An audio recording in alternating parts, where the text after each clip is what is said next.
All right. All right. Well, welcome to Finding Your HR Advocacy Voice, the podcast where policy meets people strategy. I'm your host, Tracy Justice, as well as my co-host, Christopher Schrader, and co-host Rachel Guin. And each episode is designed to equip HR professionals, nonprofit leaders, and small business owners, especially those without a dedicated HR department, with the insights you need to understand how policy impacts your workplace. This is your space to learn how to audit your organization's needs, discover your unique advocacy voice, and take bold, informed action. Whether you're brand new to advocacy or looking to deepen your impact, you belong here. Let's break down the big issues, spotlight what matters most, and empower you to show up for your people and your purpose. So how are you doing today? Chris and Rachel, how are you guys doing today? Great. Thank you. Great. Yeah, the weather is beautiful. I feel like summer has arrived, although it's not officially summer. Yeah, and so, yeah, things are good. Things are good. Thank you for asking. How are you? Yes, definitely. It is. Oh my gosh, it's a bit hot out there. I had to run and take my mom to the doctor's earlier, and it was just like, oh my God, it's really like steamy because I've just been in the house all day. But super cool. I'm just really excited to be here because I know that we have a lot of information to really unpack today.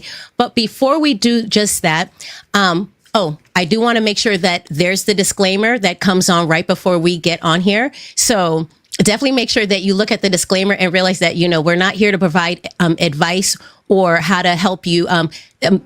We're not here to give you advice. We're not liable for any decisions that you make, but we definitely want to entertain you in the conversations and help educate you so that leads you down the right path of where you need to go. And before I do that real quick, we don't provide legal advice. No, we do not provide legal advice. So please read the disclaimer if you need to again. And then also what I wanted to do is real quick is that IndySHRM is having a fundraiser called Laugh Out Proud coming up here on June 20th at 8 p.m. and at 10 p.m. If any of you, you guys here as well as audience listening, if you're looking for a fun time, definitely go to the IndySHRM website, check that out. That's an awesome event coming up. And then next week, I also have a podcast about workplace investigations. I think after this conversation today, we're probably going to realize that maybe hiring a third party to help with workplace investigations might be the best idea for you. So let's start with Indiana laws real quick. So oh, wow. Sorry about that. So on July 1st, I wanted to make sure that I share this. For the state of Indiana, on July 1st, we have two policies that are that will impact HR pros. Goodness gracious. The first one.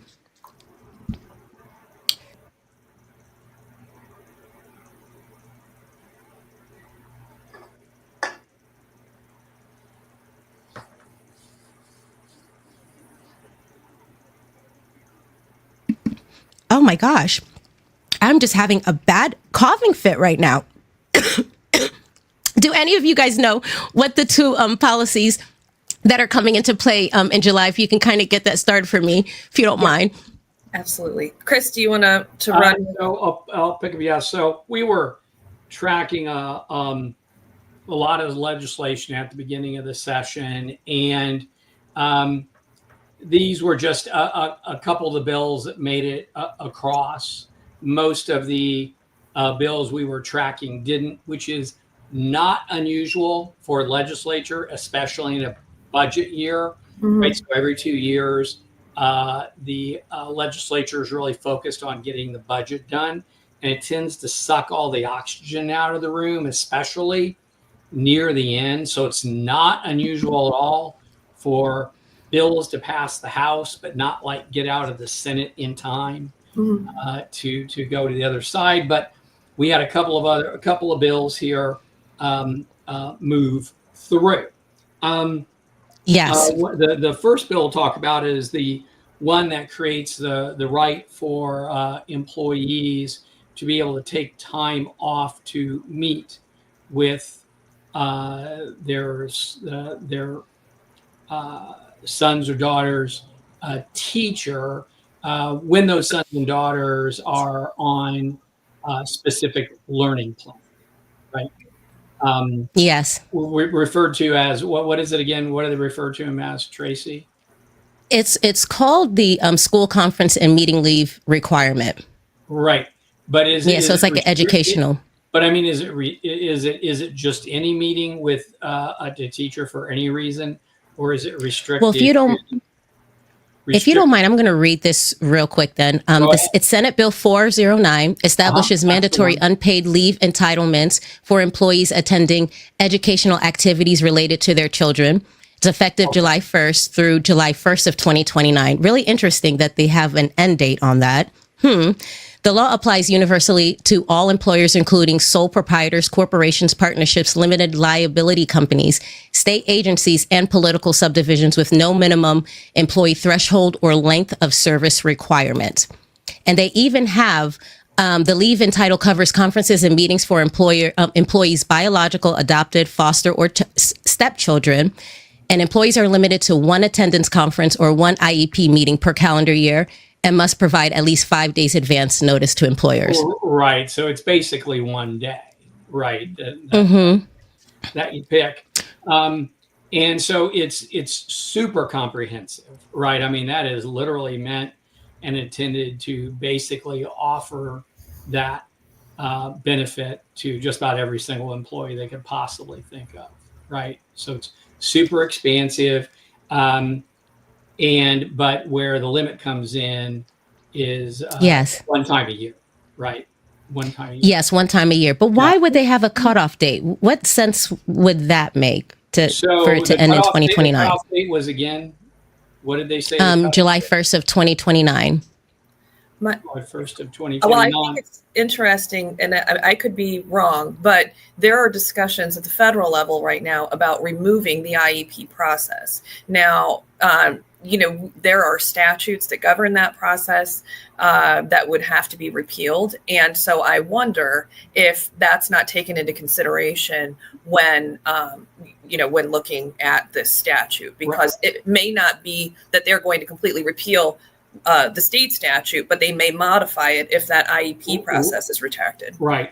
And it's not unusual, Tracy. We don't do it a lot in Indiana, but you see it frequently in DC, where when they pass a piece of legislation, they will automatically build in a sunset, so that if the elements are not reauthorized by a future Congress, then the bill dies and it's not funded anymore or anything like that, right? So it's not unusual to see sunsets built into it. I concur with Rachel here. There were a lot of moving parts here. They clearly wanted to get this done. I can tell you, we've talked about this on the program before, but kind of like, where does legislation come from? And I'm not joking at all when I say that a good percentage of it comes from a legislature running into a pissed off constituent in the produce area at Kroger's. Like, is that you? Come over here. Where they just get unloaded on about how unfair their employer was about this, that, or the other, whatever the heck it is. I have seen that so many times in the years I've been doing this, that the genesis of the whole thing was somebody feeling they were just really unjustly treated, and it's a constituent, and it sounds really bad to, the legislator. And so they carry the bill. Yeah, that's true. Now, it doesn't necessarily mean that I'll make it through every single time, but this one did, because we weren't thinking that it was going to. A lot of legislation starts off with somebody being really pissed about what's going on. The interesting thing with the attendance as well is that, parents can be held responsible for truancy. And so there may have been some pushback with that, hey, I've been court ordered. I mean, chins can be called, or DCS can get a call if a child's truant to school too much. So if the parent's response is, well, I can't go to the meeting because I've got to work, this is maybe a workaround for that as well. And we know that it's being scrutinized right now. And so it's possible that some of that came through them. And then Okay. even it's No, that super- totally makes sense with the truancy as super well. narrow, Yeah. Super narrow at 1 day a year with prior. So then notice. what should HR professionals do right now? Like, should HR professionals do anything at this point? Well, Like handbooks? Here's the thing. It depends on how granular your handbook gets on this sort of stuff. I've never been a proponent of granular handbooks, although Lord knows I've seen them. But your frontline supervisors, it's where everything goes sideways in HR, right? It's the frontline supervisors have to be educated that is there. They need to be brought up to speed on it. Yeah, and I mean, do you have an entire policy about this within your handbook? Is it just a sentence?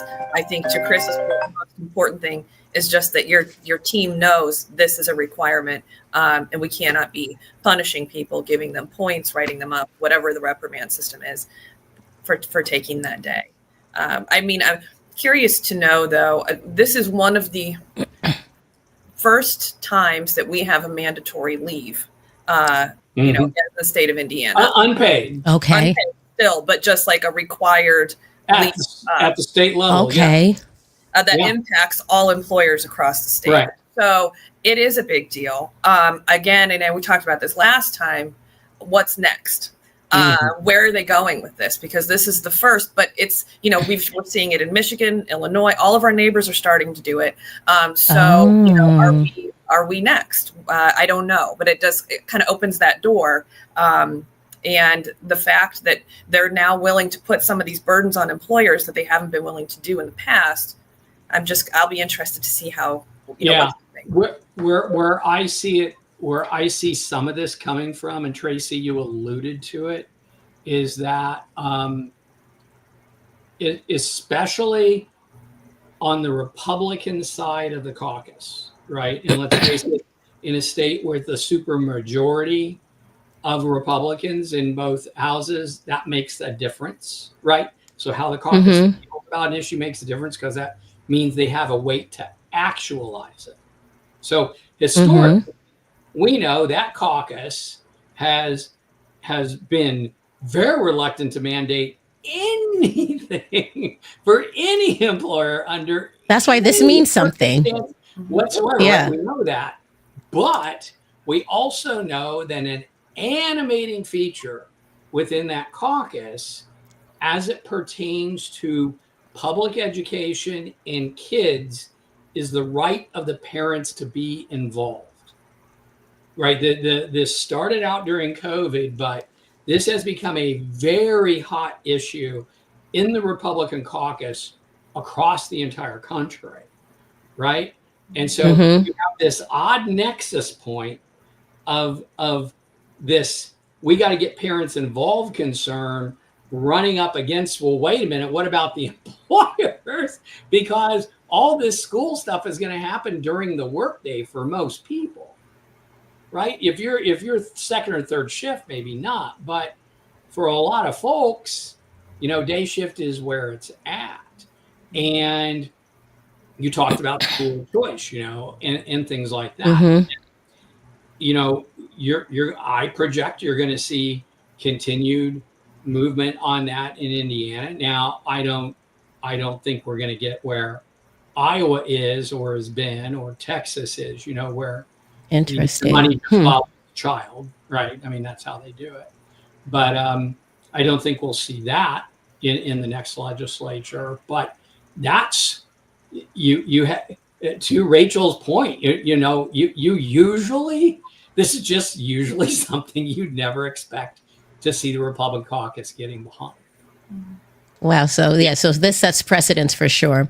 Okay, so then the second policy that it will begin July 1st is the physician non-compete. So I'll read that. So beginning July 1st, Indiana Senate Enroll Act 475 fundamentally transforms physician employment relationships by prohibiting hospitals, hospital systems, affiliated managers, and parent companies from entering into new non-compete agreements with licensed physicians.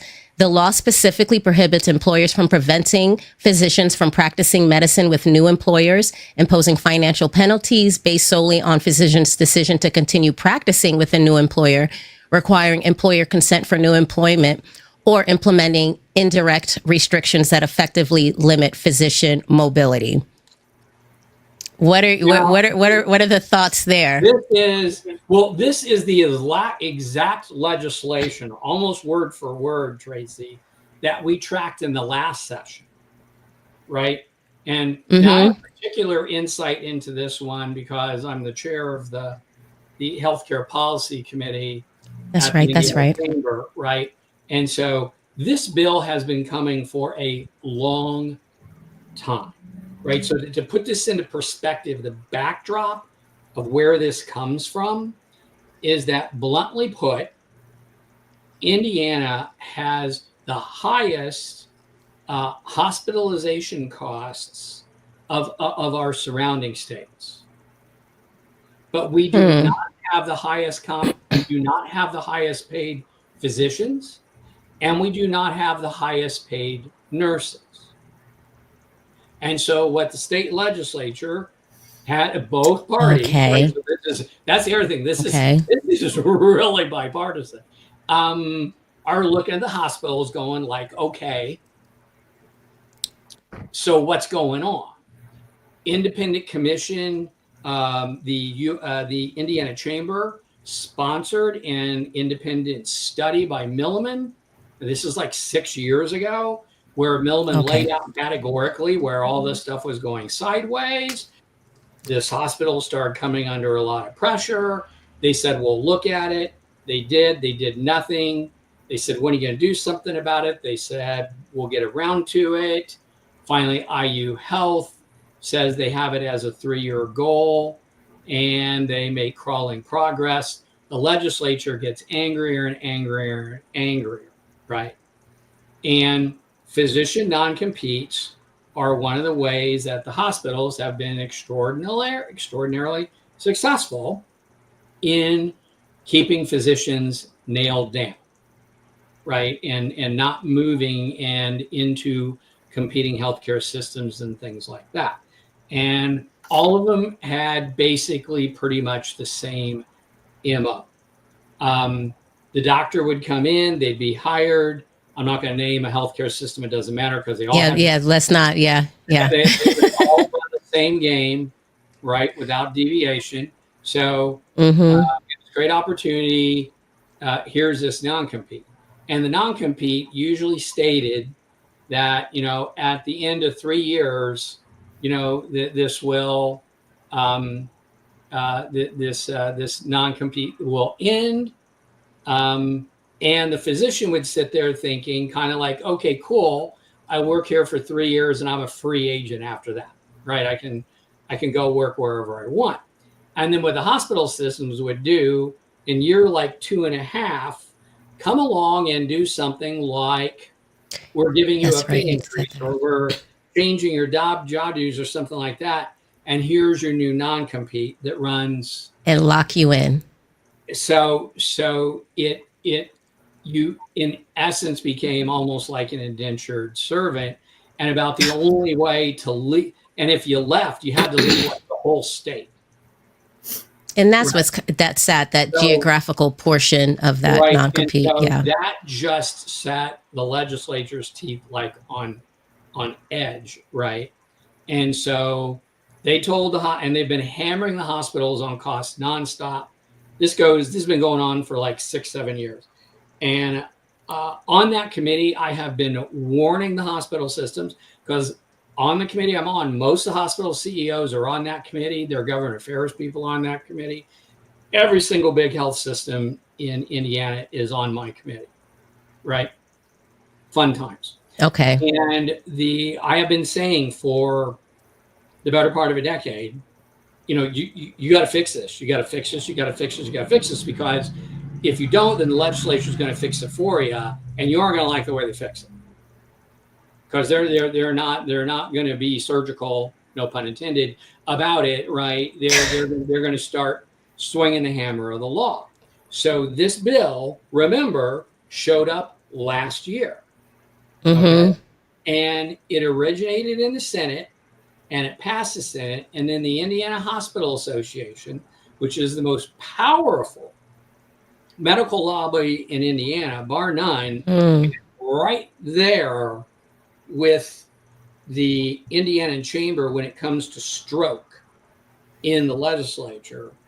And they got that routed into the House Labor and Pensions Committee that is chaired by Representative Van Adder. And then they didn't even hold public hearings. I watched it on TV. I watched it on broadcast. I watched it happen. And at the last minute, they literally did an amendment that nobody had read, and everybody on the committee was complaining about it. This was being broadcast live, right? And did an amendment and said it would only apply to family practice attorneys. Remember that? The most lowly compensated physician that there is a family practice attorney or a family practice doctor. And the non-compete would apply only to them, and everybody else got to be stayed on the non-competes. And so that was the weight of the Indiana Health Association getting that done. And so that part ended up getting passed, right? Because it was part of a loaf, but the legislature was so angry at that. I mean, so angry. I was totally unsurprised when the identical bill came up again this year. And this year, no shenanigans, man. That thing goes boom, boom, boom, boom, boom, boom, boom. And so we'll see if the hospitals lower their costs. And if they don't, then you're going to see another piece of legislation. And there was another one, remember it? They were going to take away the nonprofit status of the hospitals if they didn't get their rates down to Medicare. Well, yeah, that's definitely still being discussed. Yeah. So you can see the trend line of what's happening here. This is the legislature saying to the hospitals, can you hear me now? Can you hear me now? Can you hear me now? Yeah. And so that's why it's hard to figure out why a single piece of legislation exists if you don't understand the broad public policy sweep of why it's even happening in the first place. But this has been 15 years in the making. I have written these in the past. I have tried to negotiate out of them for clients, every side of them. And the piece that I was always surprised was missing in the conversation and really isn't included in this statute either is patient choice. And, as attorneys, we are not allowed to have non-compete agreements because the thought is, well, it's up to the client. The client gets to choose.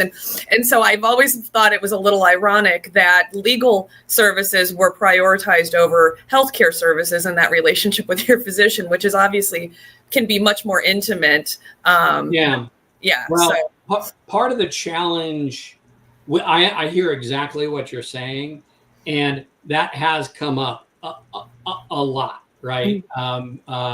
Indiana has been pushing so hard for transparency, which is another thing we get. The argument that's usually made is if health consumers knew that at this hospital over here, I can get the same procedure done for, 40% less. Yeah.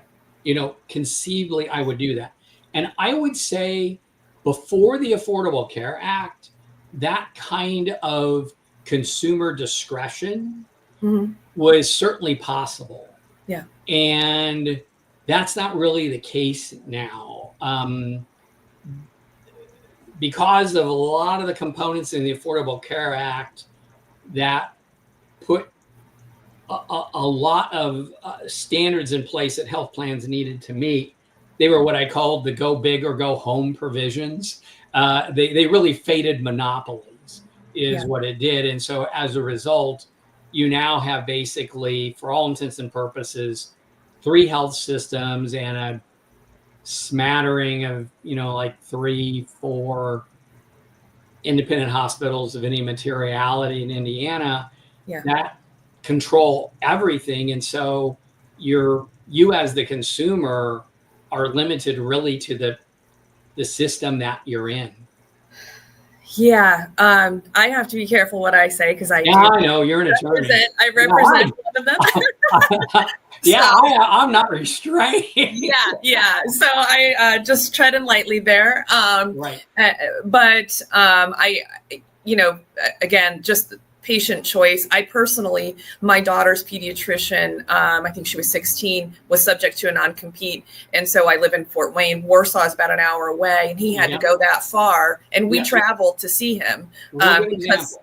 yeah, that relationship was so important to us. But we had no control over it, obviously. So, yeah. Well, I'll give you a real good example. If you lose your job in Bloomington, and you can't afford to go on COBRA, and so you go for one of the federal, exchange programs, right? So you go on an ACA plan. Yeah. You will not be able to see a single physician in Bloomington, and you're going to go for all of your medical services all the way up to Indianapolis. Wow. Because IU Health dominates everything in this county. Yeah. Because IU's here. So, yeah. Sure. Yeah.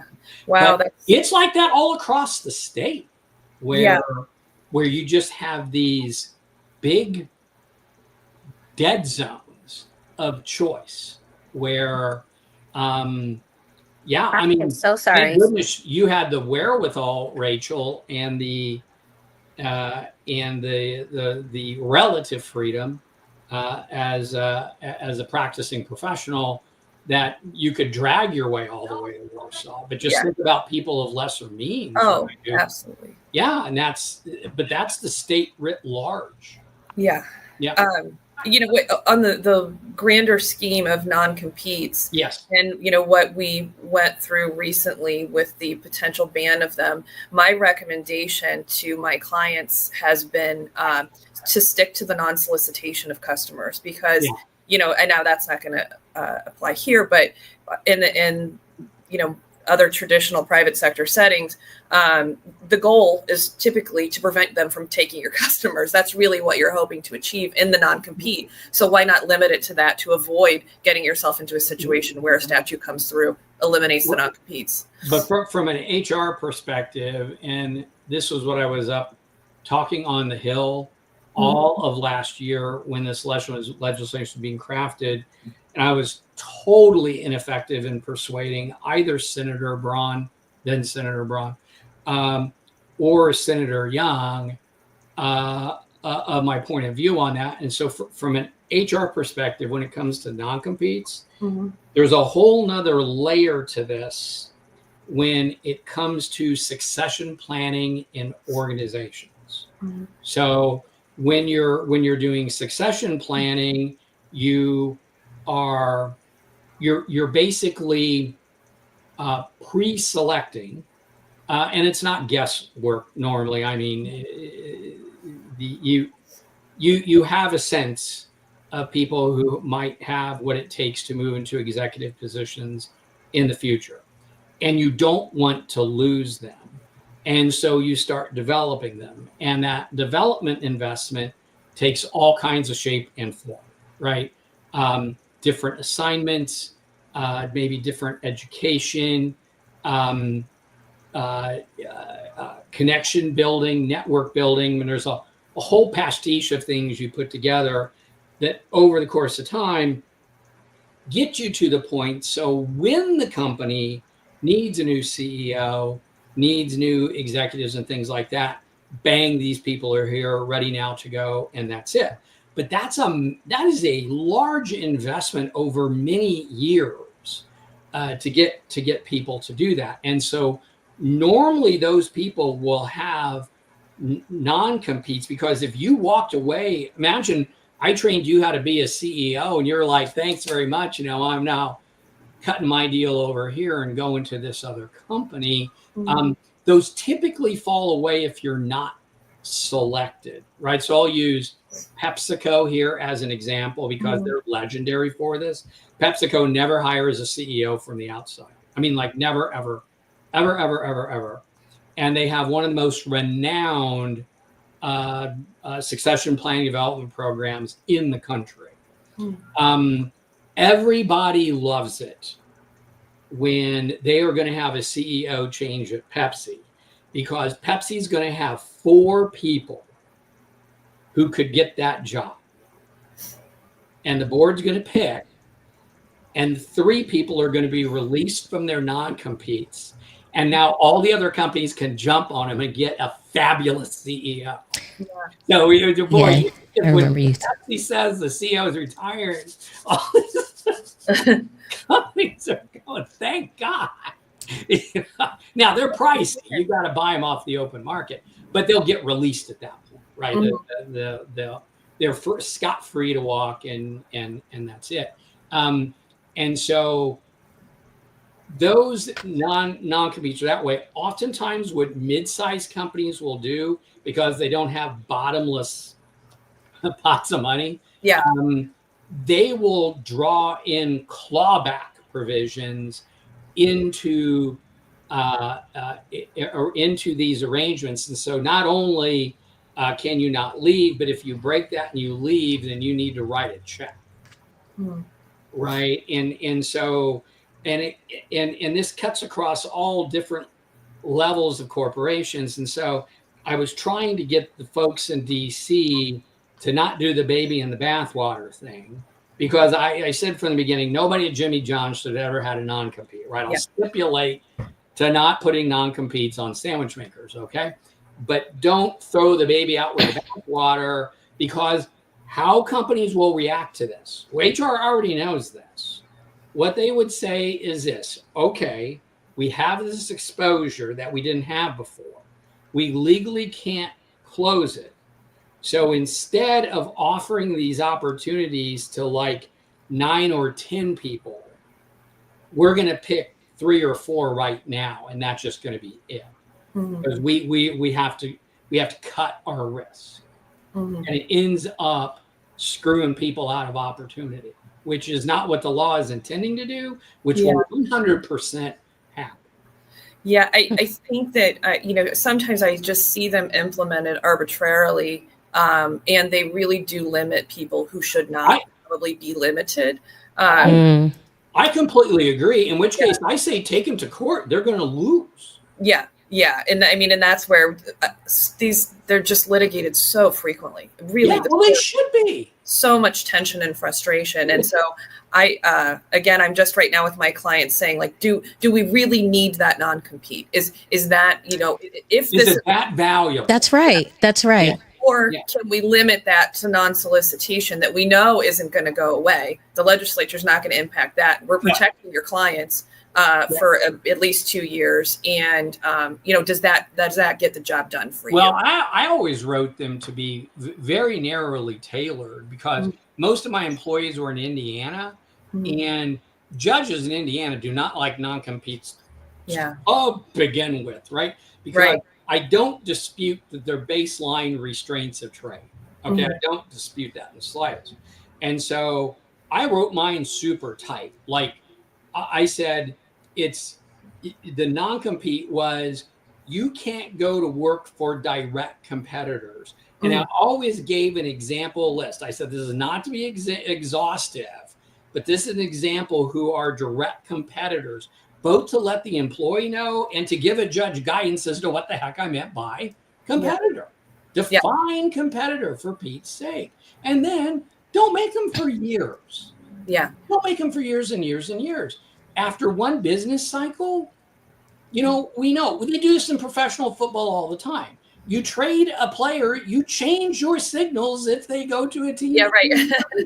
Right? I mean, we know how to do this. And so I said, there's a way to make it palatable if you just think through the elements for it. And it's got to be restricted to people who can actually hurt the company. Yeah. Marketing people know a lot about pricing and strategy, all sort of stuff. They're on the list. Salespeople know the same thing. They're on the list. Production people, no, they don't know anything. Yeah. They're just doing what they're told. No. So let me ask you a question. Do you think it is going to expand here in the state of Indiana past the physicians? Do you think, like every other industry, should be thinking about how they're going about the non-competes? Because of what's happening here? So I could see a bill like that coming out of the House, right? Because you got to remember, in the Indiana legislature, you got two different sets of Republicans. So the Republicans in the House are populists as day is long, and they would gladly write anything nuking all these to begin with. It's a restraint and trade piece. They would do baby in the bathwater without a moment's of hesitation. I'm 100% confident. They would scotch it for the whole state without thinking twice. But the Senate is controlled by establishment Republicans who would have no such inclination. Okay. So I can easily see a bill like that getting through the House and then not even getting a hearing in the Senate. Okay, and that makes sense, and I like how you showed the different energy of the both chambers, the House and the Senate, and how they're, like the House is like crazy and raging, and they're ready to make some change, and the Senate's and raging. But they're just ready for change, and the Senate's just like, calm down. I said they were populists, mm-hmm. And then you got establishment people over here. The establishment. Any establishment group in any political structure ever in the history of mankind has been the one most concerned with preserving the status quo and being the most reluctant to change. We are in this country where the populists are waning and the establishment are waxing, and this is affecting both major political parties. The Republicans just got to it first. That's all of it that happened, right? Mm-hmm. And so it's just the nature of the turnover, right? The House used to be almost as old as the Senate in Indiana in terms of the age of the people who are in there. And but they're younger now. They're a lot younger mm-hmm. than the Senate. In Washington, D.C., they're ancient. I caught one line last week. This is not me saying it, but they said that and I'm not throwing rocks at the Democrats because it was a Democrat that and we don't do that here. We don't throw rocks at anybody here. Parties, yeah, I'll call it out and say it was a Democrat that said it. And he said that the leadership in the House doesn't represent a nursing home; it represents hospice care because they're all in their 89 or 90 years old. Ooh. Yeah. Okay. Yeah. Okay. So age makes a difference in terms of point of view. Now, I don't want to seem like I'm rushing us, but I think that I do want to get into the Ames Ohio SCOTUS ruling, because I think like this is a real big deal, and I think a very big deal. So let's start with the basics for our listeners who might be hearing about this case for the first time. Can you walk us through, and this question, I'm booting it over to you, Rachel. Can you walk us through what actually happened to Marlene Ames that led to this Supreme Court case? Yeah, absolutely. So Ms. Ames worked for the Ohio Department of Youth Services, and she initially was hired as an executive assistant, and she got a promotion several years into her employment, and then she applied for another promotion, did not get the promotion. A lesbian woman did. Ms. Ames is a straight woman. She was then demoted back to her executive assistant position shortly after, and a gay man was put into the position that she held before. So now she's executive assistant, gay man holding her old job, and lesbian woman holding the job she wanted.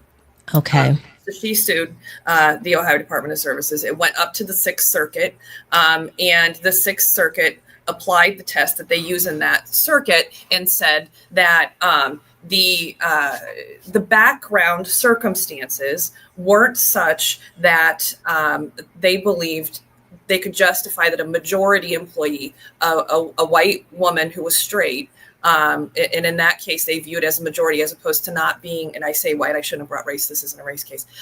It's just a sex affiliation case. So that there were homosexuals who would typically be the minority and be treated less favorably.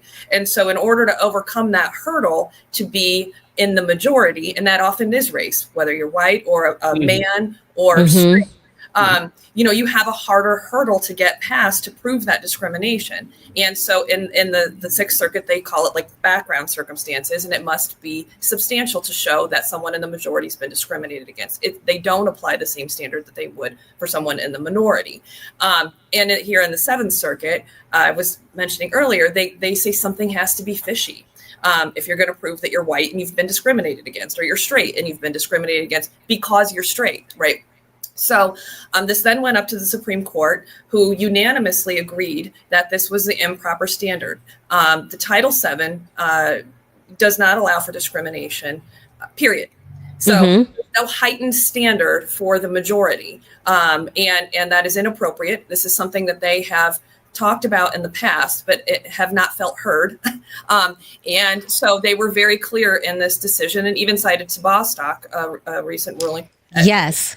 Yes. Said, look, we keep saying this. Everyone should be treated equally. Mm-hmm. And so we are not going to tolerate these heightened standards. There's a circuit split on it. Title VII is what Title VII is, and it is a statute that prohibits discrimination, period. I wanted to go back real quick just to make sure, because I know, there might be quite a few people who are novices at this and might say, well, what are you talking about? So go back to the test. Yeah. And you talked about the background circumstances. Can you unpack that just a little bit more about what exactly is this test? So the test Thomas did a dissenting. It was not dissenting. He did an opinion with who was the other? I think it was Scalia. Yeah, I think it might have been. Yeah.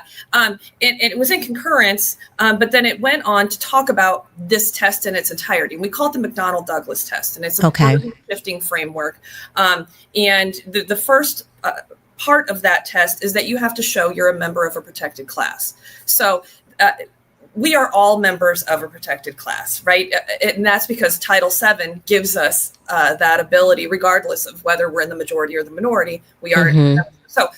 But if you are in the minority, the Sixth Circuit or many others would say, okay, you're in the minority. You've identified that. Now you move on down the test and you keep going. But if you're in the majority, if you're white, you're straight, you're a man, depending on the claim you're bringing, you got to stop there for a second. And we need to step back. And you're going to have to show us something fishy is going on, or there's a background to justify why you, who have had a life of privilege, are now being discriminated against. That's deep. Okay. Whoa. Okay. Based on the assumption of privilege, not in the law. But that's the thought process. Like, you are privileged, and therefore you must prove beyond, what everybody else does. Okay. Right. And that is not in Title VII. It is not part of the statute. And the court, rightfully so, just went back to the statute and said, look, judges keep making these rules. They're not law, and they shouldn't be law. Here's the rule. It's the statute. If Congress wants to change the statute, they can, but they haven't. And so we have to apply it on its face. So everybody now comes in, member of a protected class, and then you go down the test. Now, Thomas said the test is flawed. And I was very surprised by that, because it has been the golden rule. McDonnell-Douglas that's what they teach you in law school. Really? See, now, because I was telling Chris, I was telling Chris, I was completely stunned, because I had a microaggression training that I was doing 5 years ago. And I remember there were a group of white men that said, well, why aren't I protected? And because I didn't realize that there's this McDonnell-Douglas framework. So I was just like, isn't being white a race? I don't get how you say you're not protected. It says race.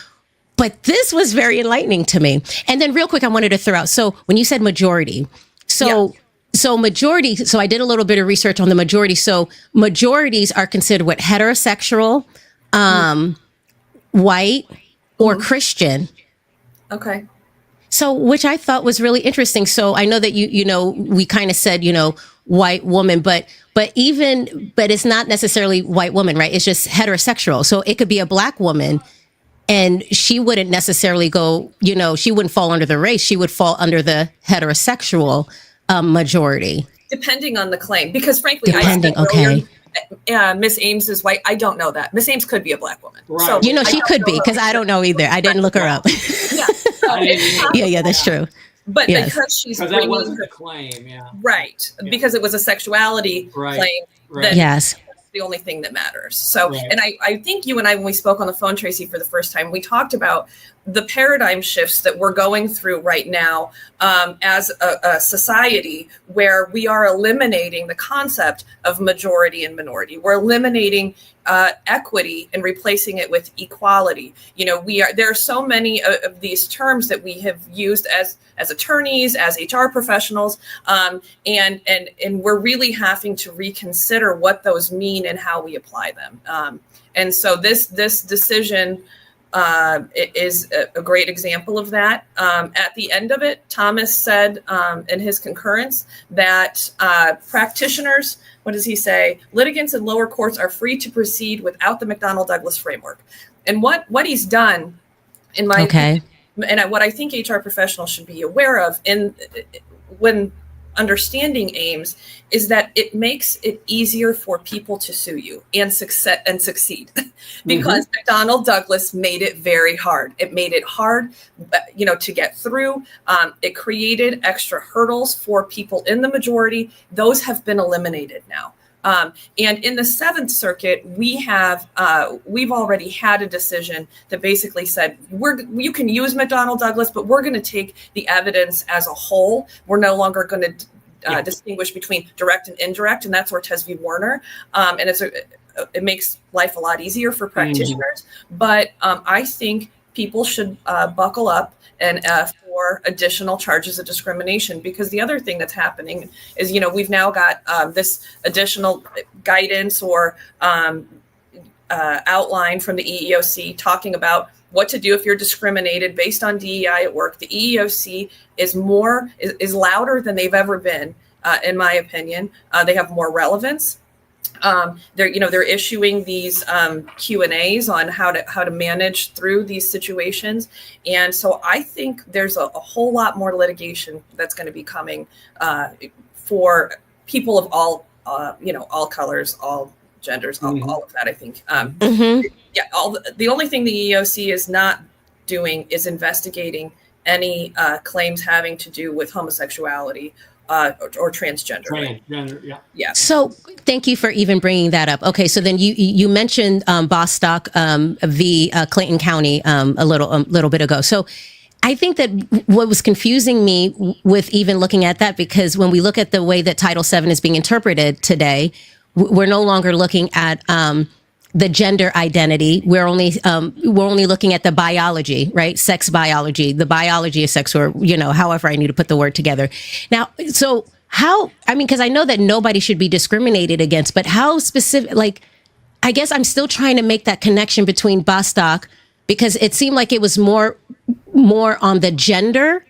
So Bostock is still good law. I mean, that's okay. Still good law. We're getting these orders from the administrations telling us, I don't know that maybe there has been one in the state, Chris, you probably know, about transgender right and recognition. But we have not seen a case from the Supreme Court to date that eliminates transgender rights specifically.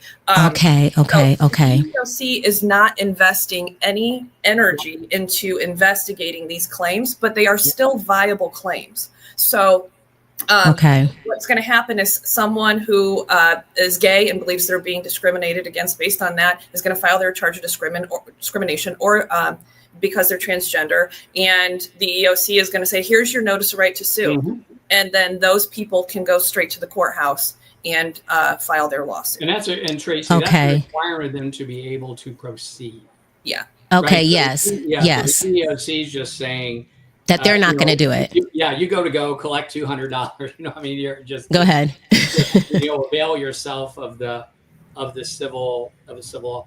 I think the thing that Rachel said that really resonated with me, that would be really good for people to use as a framework for perceiving what's going on.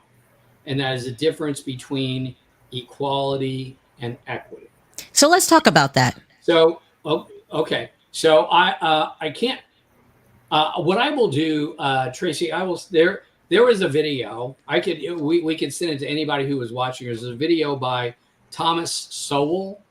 Oh, yes. You sent me that video and sent me down a rabbit hole with Thomas Sowell. But yeah. Yeah, Thomas Sowell. And I sent it to Johnny Taylor, who yes. is CEO of SHRM, because Johnny was way ahead of this. Remember when he took SHRM away from the equity side and said, no, it's got to be about equality.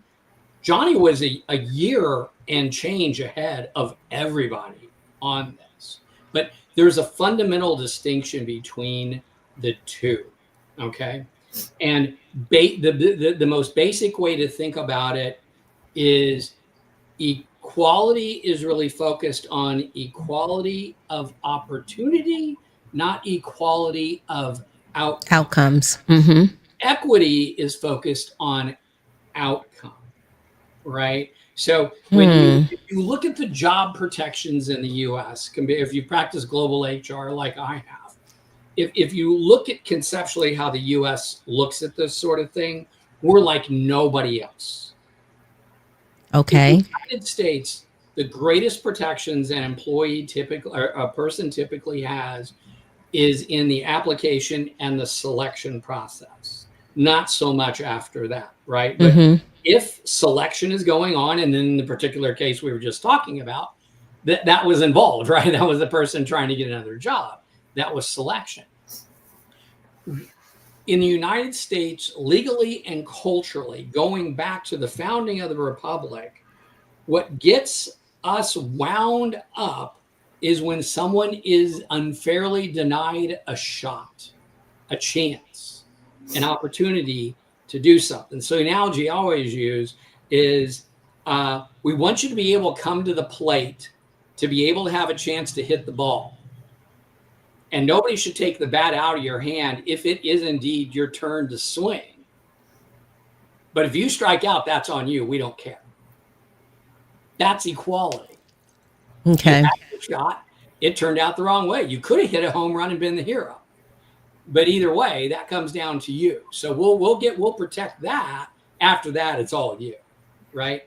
You go into other countries, and it was hard for me right at the beginning because they permit discrimination like crazy on the front end, right? In the Philippines, they'll straight up, how much do you weigh? What are your religion? What is your gender? Where you go to school, the island you came from. I mean, and they can just drop you better than like a hot potato for anything they don't like.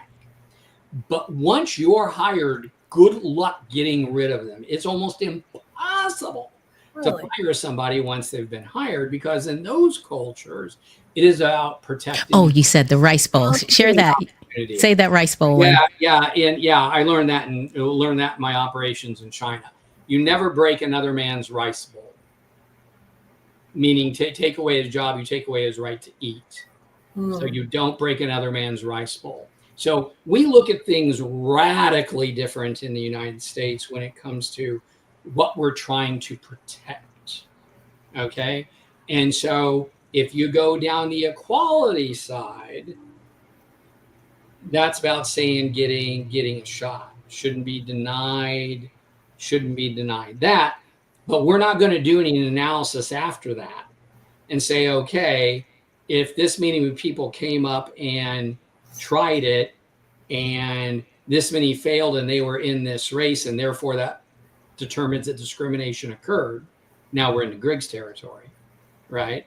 Now you're getting into equity. Now you're getting into, hey, we didn't get the outcome that we wanted, right? So conceptually, wow, yeah, very, very different. Now, I'm not making a value assessment here about either one of these things, but I think Rachel nailed it, right? Where we are heading toward equality at rapid pace and away from equity. And again, shout out to Johnny Taylor, CEO at SHRM, for seeing this coming over the horizon before a lot of other people. He must have a crystal ball. He's a real smart guy is what I think. But you know what? I think that what I struggled with the equality and the equity, because I think that for me, equity had never been about equitable outcomes. But I know that I'm not in,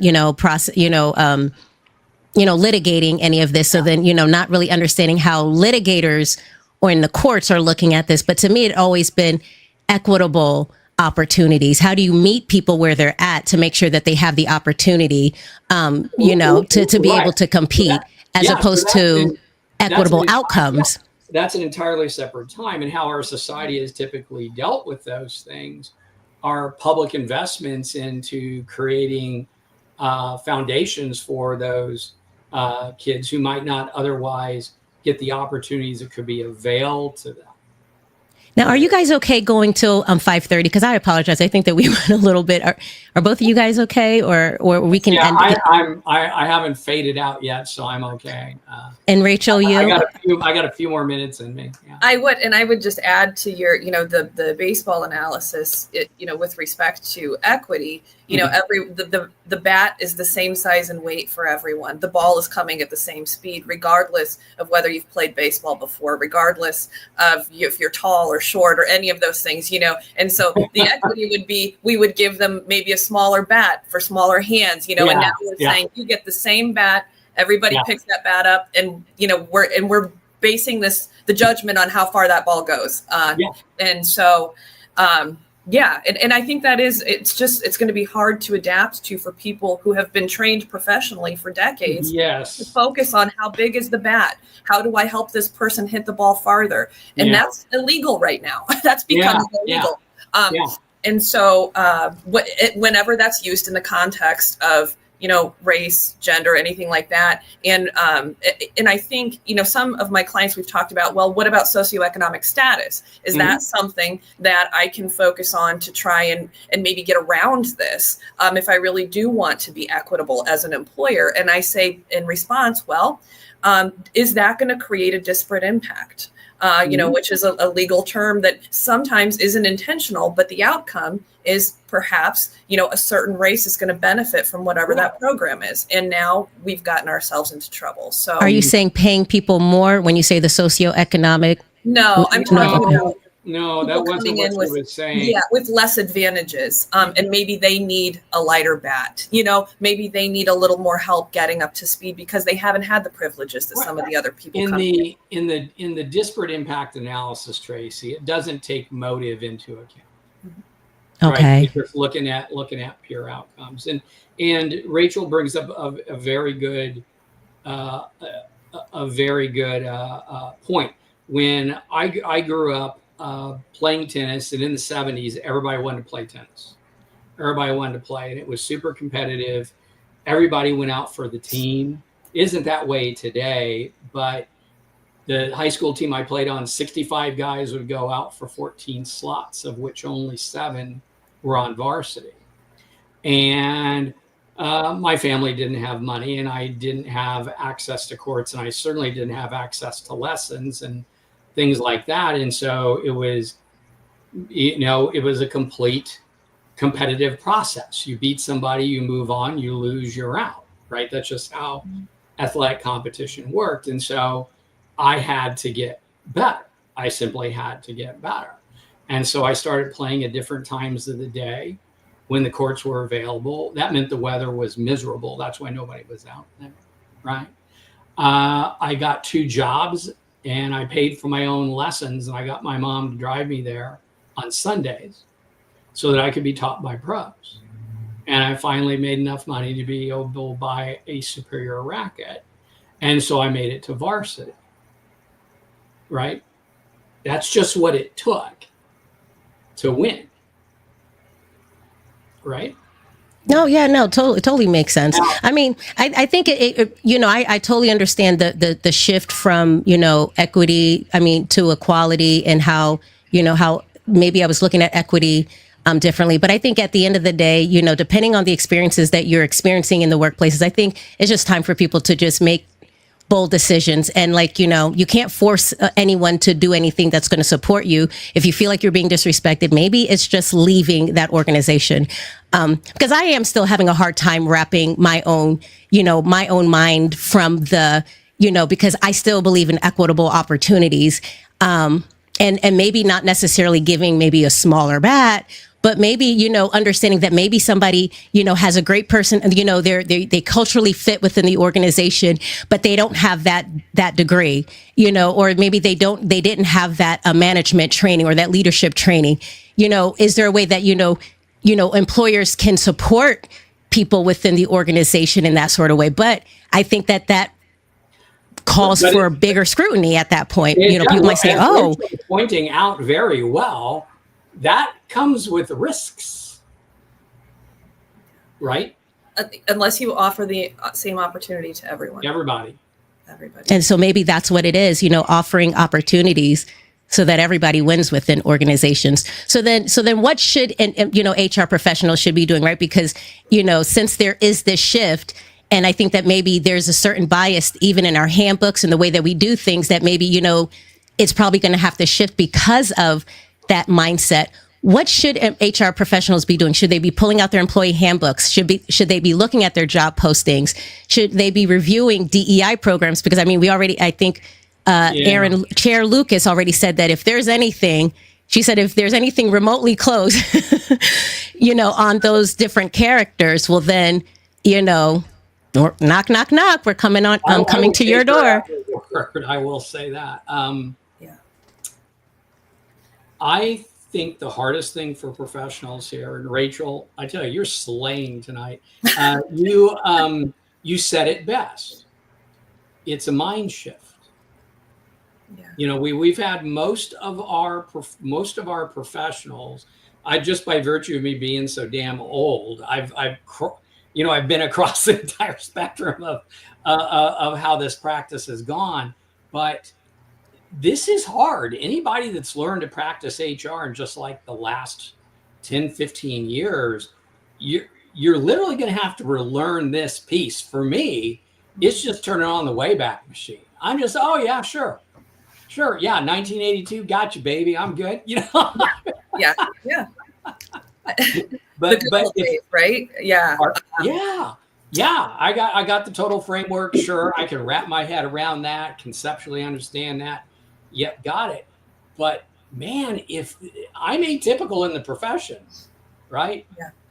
So I think there's going to have to be a lot of education, honest to goodness. Yeah, I agree. Scrub those websites, scrub the handbooks. Especially my public sector clients. I was at a conference for public transit, and our blue state friends were being very outspoken about how they believe this is immoral, and they refuse to, take down their website. What does that say to their employees? They have very diverse workforces. And I said, well, you're very fortunate to sit in the seat that you are in, because our employees will not have jobs if we don't scrub our websites. Wow.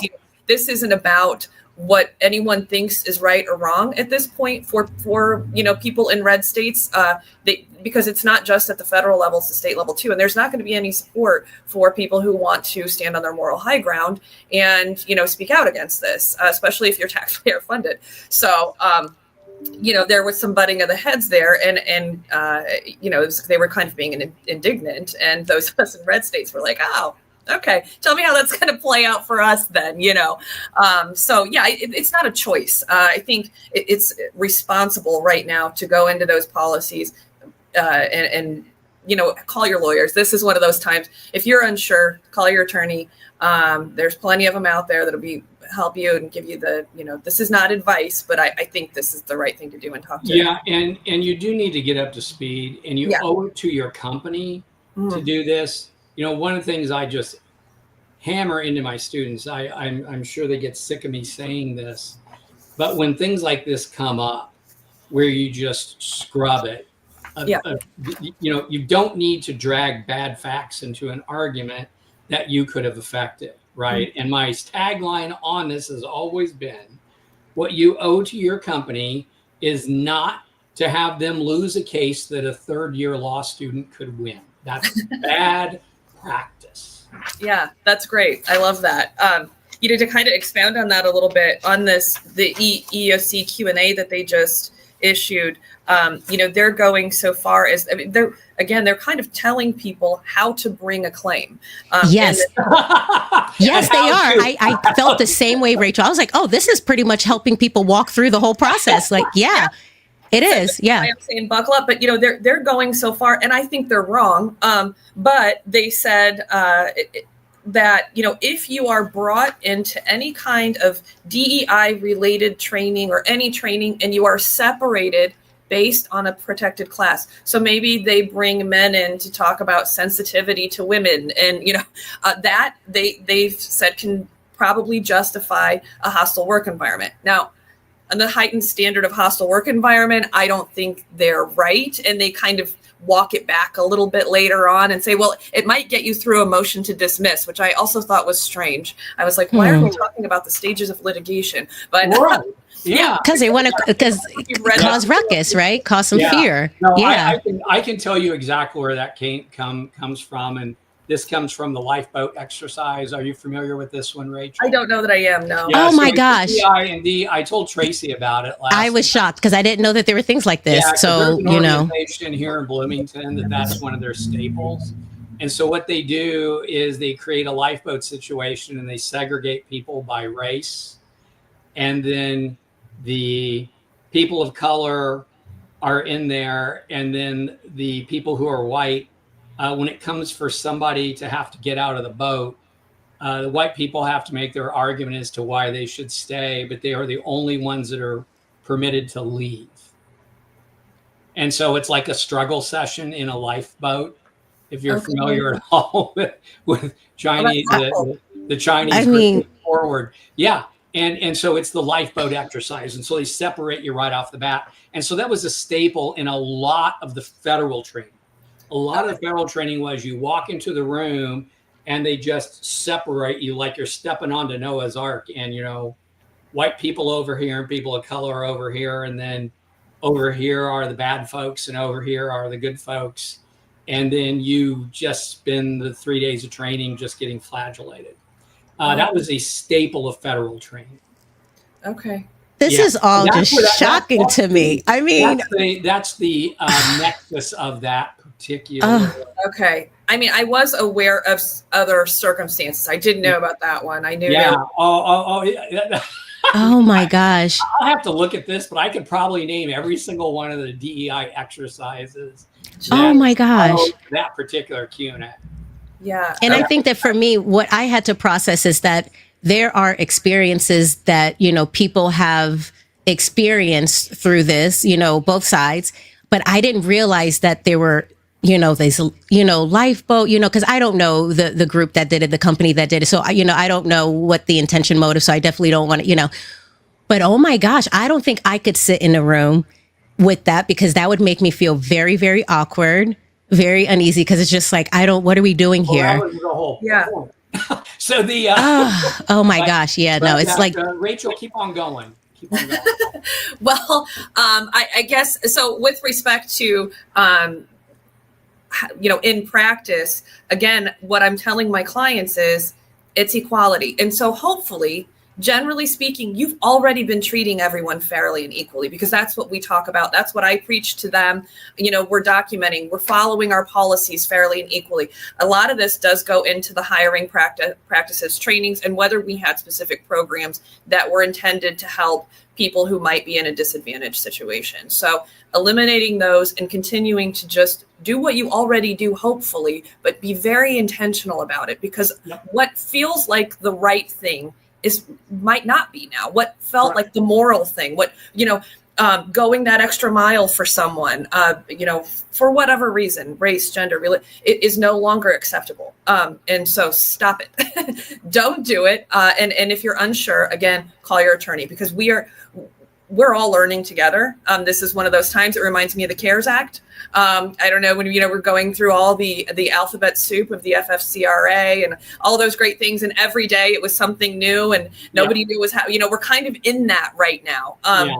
And we're getting these kind of, guidance and different rulings from the court that are coming out on a regular basis, and it's very difficult to keep up. And so we're kind of all doing our best, but everybody should feel a little uncomfortable because it's a big change. The companies that I think are going to have the easiest path to navigating them, and I've got one client that's like this right now, they are unabashedly bare-fanged capitalists. And they don't care what you look like, where you came from. They care about nothing. Can you perform and make us money and get the job done or not? And if you can't, you're gone. And if you can, you stay. And they give no consideration whatsoever to your characteristics. Well, I mean, I think private sector for the most part has it a little easier. Especially union shops are going to be the same thing, Chris. They're just very contract based. Contract. Yeah, contracts. So, but the public sector, especially for like federal contractors, DEI was mandatory. I mean, you had, and so not only that, you've got DBE was mandatory, and so it was ingrained in the culture. It was part of the operation, and and now it's like, what it's wrong. Hey, that thing we were doing 6 months ago is illegal. It's not. So, very good observation. It's not simply, okay, we're pulling the plug on that. Yeah. It's now illegal. That's a big distinction to make. That is a complete 180. The most literal 180 thing that's ever happened, right? So then what what will happen for organizations like that are classified as DBEs? Like what could happen? How should they be looking at this, this ruling or the way that it's being interpreted? Yeah, that's a really good question. DBEs. So DBE has not been completely pulled back, and one of the reasons is that DBE has it does allow for socioeconomic status to qualify you as a DBE. I mean, there are other. So it is not solely based on race or gender, and I think that's why it has survived to date. But it is definitely under scrutiny, and I expect that race and gender will be pulled out. And if it is allowed to continue, it will be be more of a small business enterprise kind of thing. But the more likely survivable standard, I think, Tracy, that you're going to find is the stuff that are means-based tests, which we've had in the United States for a long, long time, right? Household income is this, you qualify for that. You have this level of this, you qualify for that. We've had those kinds of systems. You are a disabled member of the military, right? We've seen these bills historically in the Indiana legislature. I think those kinds of things are going to survive, right? That because it doesn't take into account any other factor than that. Yeah. So could contracts be pulled back from entities that were classified based on race or gender? Like minority set-aside client? That's already happening. I've got one client where that's absolutely happening, and it's hard on them because they are... What's the best way to put this? They were very competitive in their lane. Okay, but not in a broader lane. It might make it a little bit more tougher. A better one. They were Division II and just got up to Division I, and Ohio State's on the schedule. Yeah. Well, and there's litigation pending around that, which is another 180 that's transpired where a company that was not a DBE didn't get a contract. In a couple states, there were a few contracts they got because the lawsuit involves Ohio and Indiana. And so they sued and the government was defending. And then when the administration took over, the government said, we don't really care anymore. We withdraw. What is the case so I can do some research on that afterwards? Yeah, I will have to send it to you. I did a presentation on it and I don't have it in front of me. I can't remember the name of it offhand. Okay. But wow. Okay. Another one of those where, and the court didn't really know what to do with it because they no longer had a party in opposition to the claim that was being brought. So it was, the case was stayed. And I think some of the executive orders that were coming out, I have to go back and do a refresh. This was just after the administration came in, and that was very interesting. But yeah, and that's, again, it didn't outlaw the DBEs, but it definitely gave perspective on where the government is, what position they're taking as it relates to those cases. So okay, that was very helpful because that helped me understand. So because there's the socioeconomic criteria that's also part of that DBE, not just the race and the gender. So race and gender will be pulled back. However, socioeconomic, I mean, I know that once they get through that, they're going to send people through the ringer, sending in paperwork and all that kind of stuff to make sure that. But they do consider like first generation college graduates. I mean, there are a lot of things that are interesting in that process. Okay. A lot of opportunity. It's a great program. I hope it doesn't go away completely. Yeah. Yeah. Okay. Rachel, do you get the sense that we're kind of heading back to back when I was first taught to the old immutable characteristic standards? Yeah, isn't that interesting? What is that? Real quick, what is the immutable characteristic standard? I mean, we're all the same, so there's nothing. Okay. We're all just kind of, we don't have anything that stands out about us. You blend in, and then, what we're supposed to be doing is completely merit-based, right? I mean, that's the... And also what you qualify for certain things, like an immutable characteristic of me is my age. So the government can set the age that I have to be in order to collect Social Security, which is 66 in 10 months. So my age is my age. It can't change it, can't do anything about it.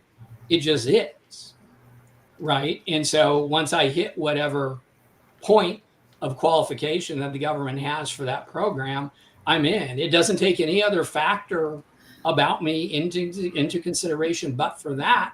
And that is a matter of fact that is inalterable. I can't change it. I can't make it. My hair is not immutable. I could dye it.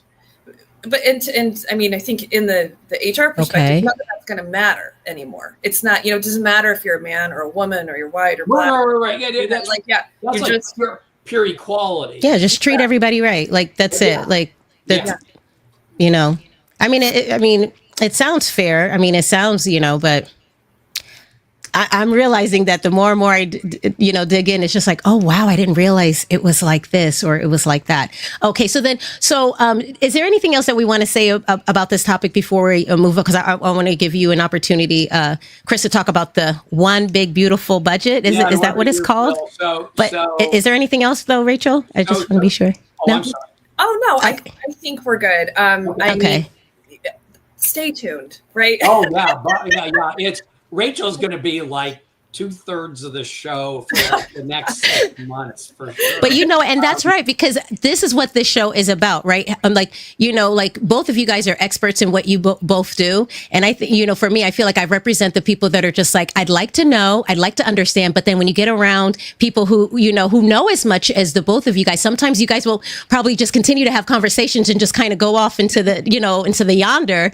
And it's just like, okay, how do we help everyday people, who really want to get involved and really understand how to really unpack this? Because I think sometimes when we rely on the news, the news totally just, completely crashes it. And then you realize, like, when you read it for yourself, you're like, oh no, all it's just talking about is treat everybody fairly. It's not saying, but if you hear it from the news perspective. So definitely I'm going to be looking forward to both of you really helping, us like really demystify what is advocacy, what does it look like, and how can we find our voice? Definitely by being educated and informed, so we know how to go out there and use that voice. I kind of think the thing that Rachel and I are bringing to the table that's the most important from an advocacy standpoint is context. Stuff just doesn't happen in a vacuum, right? It isn't randomized. Policy isn't random. Law isn't random, right? And these things move in long curves. Real quick before I get to the big beautiful bill, one of the things that changed between the last program and this one was President Trump announced the travel ban. So he remember he went to State Department and told all of his units to get together and come up with the countries that whose citizens simply would not be permitted to travel here under any circumstance. And then they broke this down into countries that we would not accept student visas for. Okay. So, however, they drew a distinction, which I did not see coming. And so they said, okay, these are the countries, no student visas, but if we want to do an HB1 for an employee, okie dokie. Okay. So okay. That was going to be the question. Okay. Didn't see that one coming. So the no student visa, but okay to give an H1B. Burundi, Cuba, Laos, Sierra Leone, Togo, Turkmenistan, and Venezuela. Okay, so none of them get to send students here. Laos, yeah. Laos had a. Why, Rachel? Why Laos? Laos had a coup. Okay, but yeah. I don't know. Okay, I'm gonna have to do some investigation. Yeah, and then the outright travel bans are from the countries where either we do not have formal diplomatic relations, or State Department doesn't trust the integrity of their programs for issuing documents. So Afghanistan was top of the list. Now, here's the important thing here to understand. This is about citizens from the country. Right? So one of the things that happened when Afghanistan fell, when that government fell, there was this massive diaspora out of Afghanistan. So a lot of Afghans fled. Some of them we got out. Some people, other countries got out. Oh, that was a few years ago? Yes. And so they were scattered across the globe. Right. Okay. As you can imagine, the Taliban have absolutely no interest in issuing them passports. Right? Yeah. As a matter of fact, they would really like them to come home to get the passport so they could talk to them about some other things. They're just stuck wherever they are because they can't get to the United States under any circumstance. Haiti's on the list now. Oh my gosh. Now, my family's from Haiti. So, so it's like, but I understand what's going on. It's just a lot of, stuff going on there. But the list when the government fell and the barbecue guy took over. The gang leader. Okay. He goes by Barbecue. Yeah. Oh, Babaku. Okay. Babaku. Interesting. I'm mispronouncing. I apologize. No, it's okay. It's okay. Yeah. So anyway, he's out. Iran, no surprise. Because I'm probably mispronouncing it. Most of these are failed states: Libya, Chad, Somalia, Sudan, Eritrea, Yemen, where they don't even have functioning governments. So those are there any people who are going to be upset?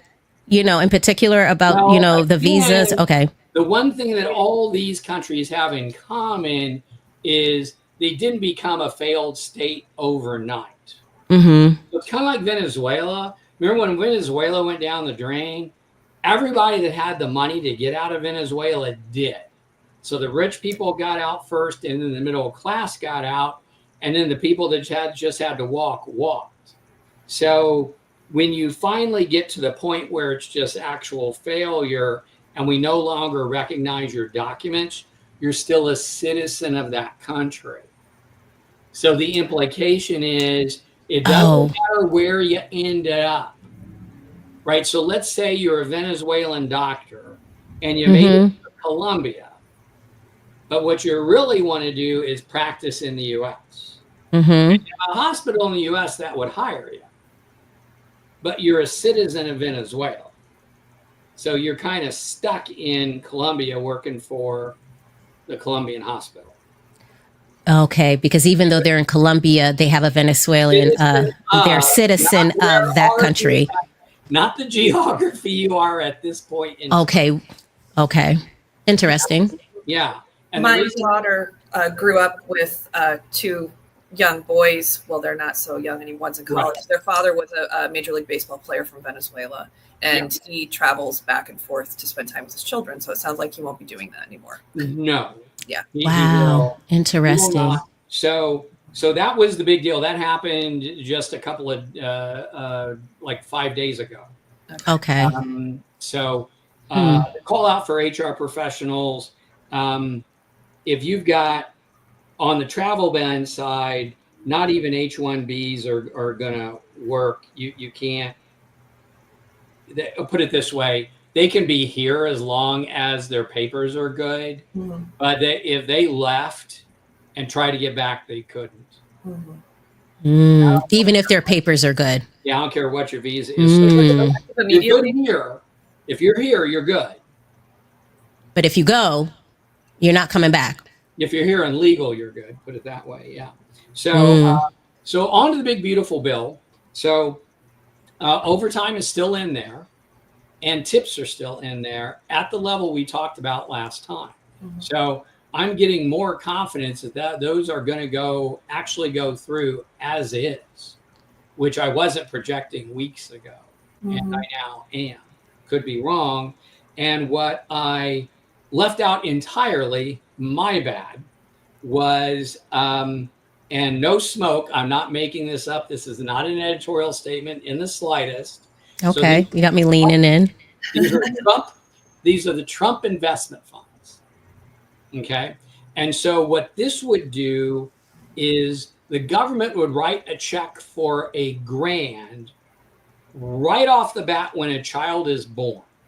Oh. So you're born, you get a $1,000 check from the feds, and that money sits in tax-free, and you have it. So that's yours as the newborn, right? That's yours. I assume there's some kind of something to send in. An adult, invest the money, right? The parents can put up to $5,000 a year into that fund, and then when the kid turns 18, it's theirs. So and they aren't taxed. And this is called Trump investments. Trump investment fund. So this is in the big beautiful bill, and every kid would get $1,000. And so the thinking is when they turn 18, they get a leg up. So you want to go to school, it helps you pay for school. And the parents can put the $5,000 in. In my head, it kind of sounds like it's working like a 529. I haven't seen the language around it yet, but it seems to be modeled on the Section 529. That's what I was going to ask you. Yeah, which is limited to $1,000 a year, right? Yeah, exactly. Yeah. So this, okay. Yeah. And so when you say limited to $1,000 a year, you mean like you can only what do you like up until 8? So the kid I thought you said 5,000 from the feds. Mm-hmm. The baby gets the grant from the feds, and then the parents, and it's restricted to the parents. So this is different than 529 because grandparents can put in money, next door neighbor, doesn't matter, right? This would be the parents, and the parents could put the $5,000 in, and it would reduce their taxable income. Okay, so it's not pre-tax. It's just okay. Yeah, so just like every piece of this legislation seems to be designed to let everything run like it does right now, and then you resolve on your return. Okay. So, and the 529, Tracy, is just it's a $1,000 college savings fund that you or grandparent or anyone can set up for a specific child. So you can't. It's not a random fund. It's for one child, and you get that tax rate. But then but the thing is, when the kid turns 18, it turns into a pumpkin, and bang, the money is theirs. Yeah. And it is theirs. Parents don't have control of it. Tax free too, or that's when they. Wow. And we're talking about the 529 still, or are we talking about the Trump? No. The Okay. Okay. The only reason I brought up 529 was because I was No. I just wanted to make sure that I was tracking, trying to describe an analogous. No, and that was helpful. I just wanted to make sure that I was tracking correctly. But wow, I haven't heard this in the news. Have you, Rachel? Have you heard about that? I did not know about this. Yes. So, yeah. Yeah, I didn't bring it up last time. It would, for me, because I was looking at it from the HR perspective of this. But here's one of the big call outs for me in all this stuff. I think we'd be missing the boat in HR if we just looked at this through the lens and said, okay, ADP will figure out the W-2. We're still going to, all the taxing and everything on the tips and the overtime is going to run like it always does. And then the employee gets a W-2 and then it's between them and HR block. We're out of it. We're okay. We're good. That's all technically accurate if this goes the way it goes. Okay. However, I think there's a great education opportunity for employers here, for HR here, to help employees figure out how to leverage this stuff, right? Because like with that Trump investment plan thing, if I'm getting to the end of the year and I'm sitting here and I'm pulling all the levers to reduce my taxable income, which for the record, I always do. So I do my maximum IRA contribution and I do anything to avoid paying the feds that I can legally do. And if I was sitting there and I had small kids, I had my twins and they were young, and I'm looking at them and I can hand them $5,000 or be taxed. I see what you're saying. Let me think a hot minute. Oh, yeah. Yeah, this will be good for, financial planning. But this requires education. Now, I'm not saying HR pros would have to do it, but I think we should bring people in to have them talk about it. So, for instance, if you're a person that knows you earn a substantial percentage of your income from tips, you're a person who makes a pretty decent amount of money in overtime each year, you should really look at your deductions and start getting that cash in your pocket sooner rather than later. Because if you need to understand your taxable exposure on the backside. I think the worst thing in the world would be for somebody to just do this and then get a giant refund from the feds on which they didn't earn a penny of interest in and just lost all the opportunity value of those dollars that they earned because nobody told them any different. Chris, I would say the people who are getting tips are probably rely on that tax refund to get things done every year. It's a terrible. Yeah. Okay. I'm thinking more here of like the St. Elmo waiters. I'm thinking those servers who are like, you're thinking Denny's. You're thinking Denny's, and I'm thinking St. Elmo's. So I don't know. I think that's great. It's the best advice. The IRS is the worst savings account ever. But I remember being a teen mom and a single mom, and I relied on that to do just to get that chunk of money so that I could get the things done that I needed to every year. And I know that a lot of people do. But that's interesting. Yeah, but this changes in order for it to be leveraged the right way. To me, information's power, right? And not everybody would do it, and not everybody could figure it out. And folks who grew up in a household where the parents looked at the annual refund as like a Christmas club account or something. If you've been acculturated that way, you're probably not going to change, right? But for other folks, there is a different way to look at that could actually make your life a lot better during the year. If you but knew how to do it.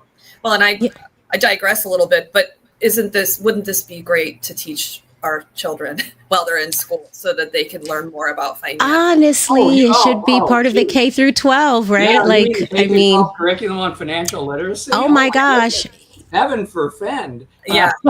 I mean, mortgage, right? Like all of it, even how to take care of elderly people, how to make a plan for that. I mean, like interest on loans. Yeah.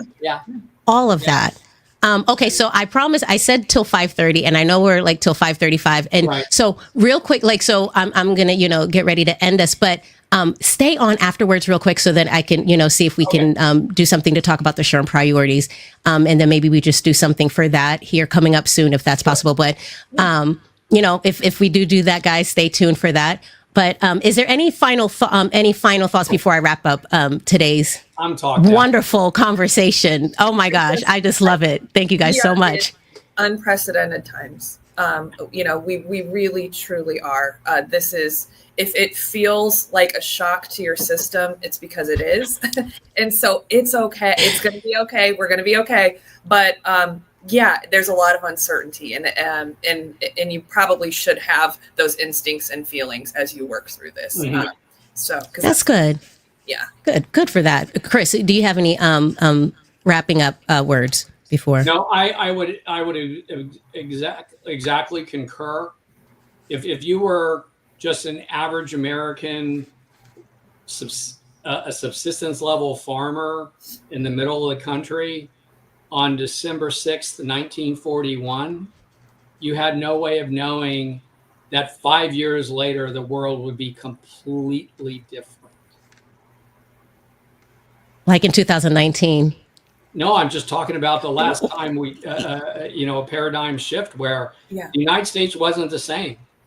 They were one way. They were one way before Pearl Harbor in 1941. Oh, Pearl Harbor. And they were. We emerged from that. We went into that war unprepared, unready, broke, industry flat on its back, could only build 6 airplanes a year, and came out a global superpower in only 4.5 years. So, I think you guys. Oh, sorry. Go ahead. Finish. Yeah. No. I mean, it feels like that to me. And I think you guys bring up a great point. Of that magnitude, it feels like that to me. But I think you guys bring up a great point that, we're going through some changes, and we are going into the unknown. We don't know how everything is going to work out. And yes, there's going to be some uncomfortable feelings and some nervousness and maybe some anxiety, but that's what we're here for, right? That's what we're creating, this space where we can have these conversations, and you can ask your questions without feeling, anybody can ask their questions without feeling like, oh, I don't know enough, because right now I think that everybody's probably feeling like they don't know enough with all these policy changes and how it's coming so quickly. So I'm going to end it. Thank you so much, guys. And thanks for tuning into Finding Your HR Advocacy Voice. If today's conversation sparked an idea, a question, or a bold next step, don't keep it to yourself. Share this episode, subscribe for more insights, and remember, advocacy isn't just for the policy pros. It's for anyone ready to stand up, speak out, and shape a workplace that works for all. So until next time, keep auditing boldly, advocating wisely, and leading with heart.